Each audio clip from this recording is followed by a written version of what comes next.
Bonjour à tous nos chers auditeurs et auditrices et bienvenue à un nouvel épisode de La face cachée de l'uniforme, le balado qui vous dévoile l'univers fascinant des sciences infirmières. Nous découvrirons la profession sous toutes ses coutures car, bien que tous les infirmiers et infirmières endossent l'uniforme, tous et toutes ne font pas la même chose. Mon nom est Audrey B. Fortier et je serai votre animatrice tout au long de cet épisode durant lequel nous allons parler du rôle des IPS. IPS pour infirmiers praticiens spécialisés ou infirmières praticiennes spécialisées, une profession qui est parfois méconnue, mécomprise, mais que nous décortiquerons aujourd'hui.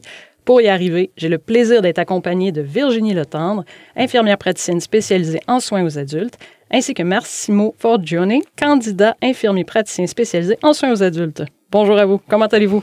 Merci. Bonjour Audrey, ça va bien? Bonjour. Merci beaucoup d'avoir accepté l'invitation et d'être avec nous aujourd'hui. J'ai bien évidemment plusieurs questions pour vous, mais pour commencer, j'aimerais savoir comment est-ce que vous êtes devenu IPS? Est-ce que vous pouvez nous parler un petit peu de votre parcours? Mon parcours, donc ça fait 19 ans que je travaille dans un centre hospitalier. J'ai commencé à travailler pendant mes études à la technique infirmière de soins infirmiers. Puis tranquillement, là, j'ai gravi mon parcours professionnel en tant qu'infirmière technicienne. Ensuite, je suis allée faire mon baccalauréat à l'Université de Sherbrooke. Je suis revenue comme infirmière clinicienne. Puis, plusieurs années plus tard, là, je me suis mobilisée au sein là, du centre hospitalier de l'Université de Montréal où je travaille depuis mon début de carrière. J'ai gagné en expérience au travers des différents rôles que j'ai eus. Donc, que ce soit l'infirmière qui est auprès du patient, en fait, dans les soins très actifs, que ce soit comme infirmière de liaison, celle qui fait le lien, en fait, au congé du patient pour des centres de réadaptation, pour des CLSC, tout ce qui est l'aspect communautaire, ce qui m'a permis de vraiment bien connaître, en fait, le réseau de la santé. Puis, par la suite, j'ai fait aussi, là, j'ai passé du temps avec les stomothérapeutes qui sont les experts des plaies.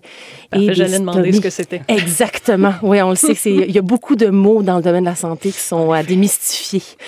Même pour nous, des fois, en fait, il y a des abréviations puis des mots là, qu'il faut aller chercher l'étiologie.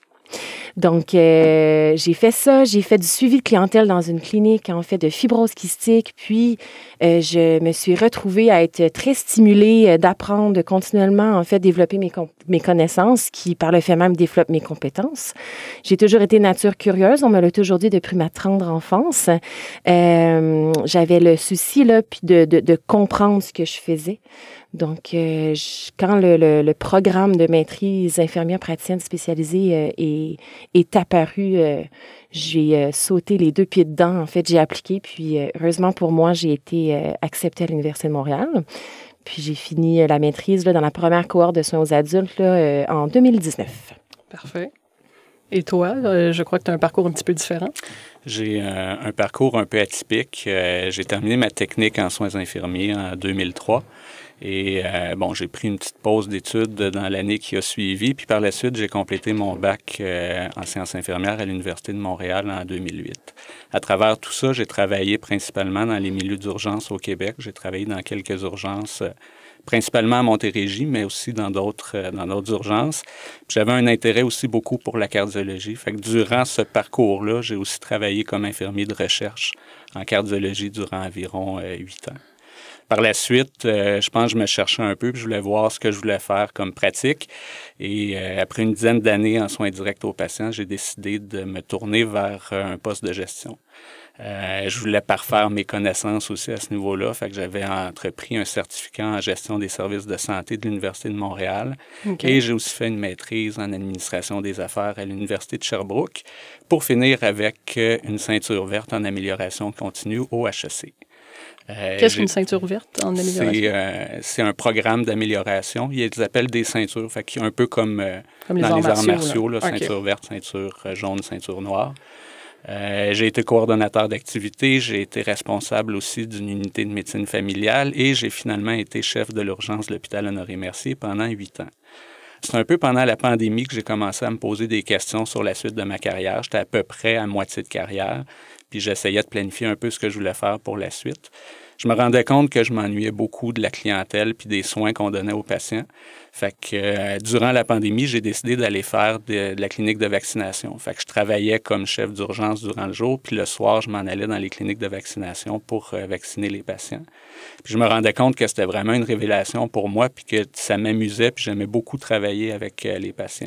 Bon, c'était pas le rôle nécessairement d'une infirmière en pratique avancée, mais au moins le contact avec la clientèle me satisfaisait beaucoup. Au même moment, j'ai aussi été exposé au rôle d'une infirmière praticienne spécialisée. Ma fille, elle avait un problème articulaire à un genou, puis on a été référé dans un hôpital montréalais pour une évaluation. Puis la première personne qu'on a vue, c'était une IPS en orthopédie, donc qui s'occupe des problèmes articulaires. Puis j'ai vraiment été à ce moment-là impressionné par l'étendue de sa pratique. Et de fil en aiguille, suite à ça, j'ai décidé de faire ma demande à l'Université de Montréal et 2 ans plus tard, je suis maintenant candidat IPS en soins aux adultes. Et tu as presque terminé, de ce que j'ai compris tout à l'heure. Là, en fait, j'ai terminé mes études. Là, je suis candidat IPS, donc je peux travailler jusqu'à mon examen certificatif qui est prévu pour le mois de novembre. Avec vos 2 parcours, ce qu'on comprend, c'est que c'est plusieurs années d'expérience, plusieurs années d'études que vous avez derrière la cravate ou derrière le stéthoscope, tout dépendamment comment on le voit. Et là, maintenant, aujourd'hui, vous êtes IPS. Donc, allons dans le vif du sujet. Oui. Qu'est-ce que c'est, un ou une IPS? Qu'est-ce qui vous distingue des autres infirmiers et infirmières? C'est quoi votre rôle? Comme on l'a un peu expliqué au travers de notre parcours, une IPS, c'est une infirmière praticienne spécialisée. C'est une infirmière qui est titulaire d'un baccalauréat en sciences infirmières, mais qui a aussi fait un diplôme de 2e cycle en sciences infirmières puis en sciences médicales aussi. Ce qui nous permet d'avoir un rôle vraiment élargi au niveau de nos connaissances puis de nos compétences. Évidemment, on évalue la condition physique et mentale des patients, mais on a aussi des actes qui nous sont délégués, qui nous sont aussi autorisés, notamment diagnostiquer des maladies, prescrire des médicaments, prescrire des traitements médicaux, puis même utiliser certaines techniques invasives selon le milieu dans lequel on travaille. Est-ce qu'il y avait autre chose que tu voulais rajouter, Virginie? C'est une excellente définition. C'est un bon résumé. Oui, tout à fait. Effectivement, c'est le rôle, en fait, là, je pense, pour bien comprendre notre parcours, je veux dire, académique aussi, puis tu sais, dans le sens, en gros, qu'est-ce qu'on peut faire dans une journée. Le rôle spécifique, un peu, des fois, les gens se demandent qu'est-ce qu'on fait. La spécificité, en fait, c'est qu'il y a cet aspect-là d'actes réservés qu'on peut pratiquer, qui étaient des actes purement médicaux avant, en fait, là, donc par le développement de nos connaissances, en fait, et compétences, comme je dis toujours. Puis il y a aussi la pratique infirmière avancée, qui est un de nos piliers de notre pratique. Donc, la pratique infirmière avancée, qui est toute une approche holistique, donc l'approche globale au patient, en fait, l'accompagnement au patient, cette vision-là, en fait, là, de longitudinale, en fait, d'un patient, d'une trajectoire très élargie, en fait, du patient. Comment qu'on le pratique, je pense, chacun dans notre quotidien, ça dépend toujours de notre spécialité. Donc, on parle des soins aux adultes. Nous, qu'on travaille dans des centres hospitaliers, il y a la première ligne en soins communautaires, il y a la néonatologie. Néonatologie étant? Néonatologie étant travailler avec les nouveau-nés, en fait, qui sont en soins intensifs de nouveau-nés. Il y a la santé mentale aussi, il y a des IPS en santé mentale, puis il y a des IPS aussi en soins pédiatriques. Donc, notre rôle, évidemment, selon les besoins, en fait, peuvent varier de façon un petit peu plus spécifique. Puis, dans la pratique infirmière avancée, on peut faire aussi de la recherche. On est amené à faire de l'enseignement, chose que je pratique aussi, en fait, avec la Faculté des sciences infirmières de l'Université de Montréal, particulièrement. Donc, voilà. Virginie a d'ailleurs été mon enseignante à l'Université de Montréal. Exact. Oh! Oui. Bien, parlant d'enseignement, parlant de tes études, j'aimerais pousser un peu les comparaisons un peu plus loin. Je ne l'ai pas dit en début d'épisode, mais Massimo a fait un stage en Suisse. Donc, j'aimerais que tu nous parles un peu de cette expérience-là, que tu nous dises c'est quoi les grandes différences que tu as remarquées dans la pratique entre la Suisse et le Québec. Bien, effectivement, j'ai fait un stage en Suisse à Lausanne. C'était une première pour l'Université de Montréal. C'était un nouveau projet qui offrait 2 étudiantes de Lausanne venaient étudier à Montréal pour un bloc de stage, puis il y avait 2 étudiants de Montréal qui allaient par la suite à Lausanne. Fait que je me suis donc envolé vers la Suisse au mois de mars. J'ai quitté le Québec où il faisait environ moins 25 et c'était gris et blanc. Puis j'étais arrivé en Suisse, à Lausanne, où il faisait 14-15 degrés. Un bon début. Et avec les paysages qui étaient quand même très, très magnifiques. Fait que j'ai eu la chance de faire mon 2e bloc de stage à Lausanne. J'ai fait 2 semaines en neurologie. puis j'ai fait 2 semaines aussi en gériatrie ambulatoire. J'ai trouvé que les IPS qui nous supervisaient là-bas étaient ultra compétentes. Ça fait pas si longtemps que ça qu'il y a des IPS en Suisse. Là, si je ne me trompe pas, ça fait autour de 4-5 ans qu'ils ont déployé le programme, alors que nous, ici au Québec, on tourne plus autour de notre 20e année. OK, quand même. Donc, ça fait IPS. plus longtemps que c'est Ouais, très absolument. implanté ici. Là. Fait que les IPS là-bas avaient pas mal le même rôle que les IPS, j'ai trouvé en tout cas, que ce qu'on fait au Québec. Fait qu'on faisait l'évaluation complète des patients, on demandait des examens pour approfondir les investigations, puis on ajustait aussi les plans de traitement. J'ai trouvé qu'il y avait aussi un gros rôle au niveau hors clinique des IPS. L'IPS avec qui j'étais en neurologie faisait beaucoup de publications scientifiques, elle écrivait beaucoup d'articles scientifiques.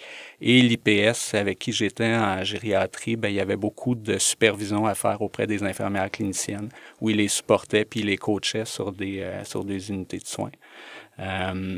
J'ai pas l'impression, en tout cas à première vue, j'ai passé un mois, qu'il y avait des grandes différences au niveau des actes qui étaient délégués puis au niveau des tâches et responsabilités. Je pense en même temps la Suisse se heurte à l'heure actuelle avec certaines difficultés que probablement que le Québec a connues il y a plusieurs années. Comme par exemple? Notamment avec les signatures des lettres, avec les signatures des notes d'évolution, les premières prises en charge, les premiers patients qu'on voit. Il y avait souvent besoin d'avoir un médecin partenaire ou un médecin référent qui était très proche, alors qu'au Québec, il y a une pratique qui est beaucoup plus autonome. Okay. Mais somme toute, pour les activités, c'était très, très ressemblant. Effectivement, pour nous, ça a énormément évolué. Même, comme Massimo disait, ça fait une vingtaine d'années là, que le rôle de l'IPS a été développé, mais ça fait quand même seulement quelques années que cette autonomie-là qu'on connaît aujourd'hui a vraiment pris un pas en avant, là. Un énorme pas en avant, je dirais. Au Québec, je fais du mentorat, en fait, pour le programme de maîtrise en Suisse.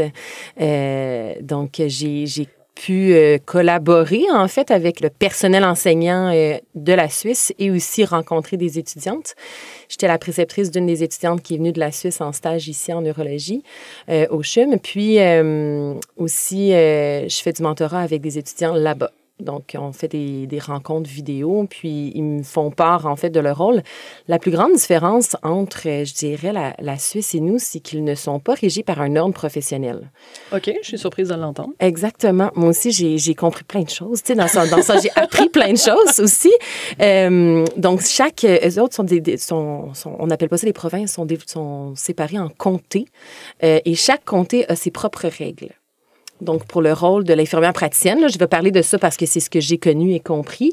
Puis, il y a des endroits où est-ce que le rôle, justement, cette autonomie-là que peut-être Massimo nommait, était peut-être un petit peu moins développé ailleurs. Je pense que ça va de soi aussi, un des points importants. Quand quelque chose est nouveau, ça prend toujours du temps de s'adapter. En effet. Donc, c'est tout à fait légitime. Je pense que chacune des infirmières, c'était des infirmières avec qui j'ai parlé, praticiennes, en fait, de la Suisse, semblait avoir un bon contact, un bon partenariat. Donc, il y avait beaucoup d'ouverture quand même. Donc, ça laisse la chance d'entrevoir la possibilité peut-être d'étendre cette autonomie-là qu'ils sont en train de développer. Mais effectivement, on n'est peut-être pas exactement à la même place, mais je pense qu'un jour, j'ai confiance que ça va venir puis qu'on va gagner à continuer de collaborer ensemble pour faire grandir et connaître ce rôle-là, en fait. Bien, c'est quand même très intéressant, les différences que tu nommes. Certaines me surprennent beaucoup, d'ailleurs, l'absence d'ordre. Bien là, on a un peu vu les différences majeures qui existent entre les quarts de travail, qui existent même entre les pays. J'aimerais retourner maintenant à une vision un petit peu plus pratico-pratique de votre rôle. Je sais qu'en sciences infirmières, chaque journée est différente, on me le dit toujours. Mais si vous pourriez nous donner un aperçu d'une journée typique, ça ressemble à quoi? Je peux commencer. Oui. Ma journée typique, en fait, elle est toute nouvelle. J'ai commencé à travailler la semaine dernière. Donc, c'est clair qu'on est encore en rodage puis en apprentissage. Mais je travaille à l'urgence de l'hôpital Honoré-Mercier. Je débute mes journées vers 8h30 environ, puis on commence, moi en collaboration avec le médecin coordonnateur de l'urgence, on commence à prendre comme notre rapport dans le système informatique. On regarde les patients qui sont sur civière, puis on commence à voir lesquels vont avoir un congé à obtenir, puis les trucs qu'on est en attente dans les investigations. Par la suite, on va rencontrer l'équipe Tandem. C'est l'équipe qui est constituée d'une infirmière, d'une travailleuse sociale puis d'une physiothérapeute. Okay. C'est une équipe qui est en place pour tenter des alternatives à l'hospitalisation puis avoir des congés un peu plus précoces de l'urgence. Fait qu'on prend le rapport avec eux pour voir s'il y a des enjeux au niveau médical pour qui pourrait brimer le congé. Puis par la suite, on rencontre l'assistante de l'urgence pour voir s'il y a des éléments supplémentaires qu'elle peut nous apporter, avoir le topo général de l'urgence, puis le topo général aussi de l'hôpital. Puis suite à cette première rencontre-là, on se sépare les patients, puis on va faire la tournée des patients qui sont sur civière en observation, chacun de notre côté. Fait que j'ai commencé la semaine dernière. J'ai déjà une pratique encore autonome. Je ne suis pas 100% autonome parce que je suis encore très nouveau. Je révise à l'occasion certains cas avec le médecin coordonnateur, mais sinon, je suis apte à faire les diagnostics, les prescriptions, puis faire le suivi des patients à qui j'ai charge. Intéressant. Pour ma part, donc c'est comme je disais tantôt, j'ai fini en 2019, donc j'ai un peu plus de recul ou un petit peu, c'est différent un petit peu pour moi. Par contre, je travaille en étroite collaboration avec les chirurgiens avec qui je travaille parce que je travaille en chirurgie du foie et du pancréas. Okay. Plus spécifiquement, c'est une grosse spécialité où il y a beaucoup de patients, en fait, qui sont hospitalisés. Donc, c'est un gros roulement. Je travaille plus spécifiquement à l'étage où les patients sont hospitalisés. Mon rôle, grossièrement, là, je commence ma journée là, entre 7h et 8h le matin. On fait une espèce de tournée verbale, donc on discute des patients qui sont sur la liste des patients qui ont été tournés par les résidents, les excellents en médecine, tout ça, et par moi-même.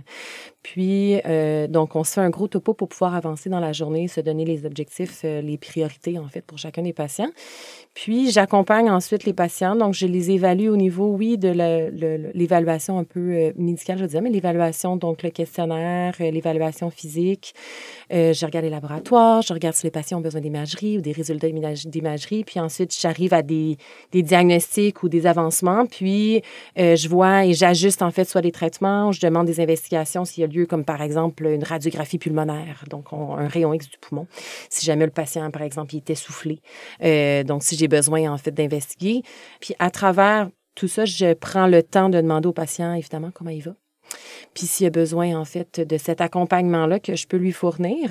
Je travaille dans un domaine qui est de l'oncologie, mais aussi, en fait, des problèmes bénins qui sont assez complexes. Donc, ça m'amène à travailler avec des patients et des familles qui sont remplis de vulnérabilité. Je pense que tous les patients, par définition, sont vulnérables. Mais si je parle de mon quotidien, en fait, je trouve qu'effectivement, ils sont mis dans une position, en fait, d'ultra-vulnérabilité. Donc, ils ont besoin, en fait, d'être écoutés, ils ont besoin d'être accompagnés. Donc, je rajoute ça à ma journée. À la fin de la journée, je fais un topo, en fait, à mes collègues de travail. Si j'ai besoin de faire des suivis en clinique, ça m'arrive des fois d'aller en clinique aussi, de voir des patients, de faire des suivis après leur hospitalisation. Un petit peu moins régulièrement parce que je pense que mon plus-value est extrêmement à l'étage là, auprès de mon équipe, auprès des patients.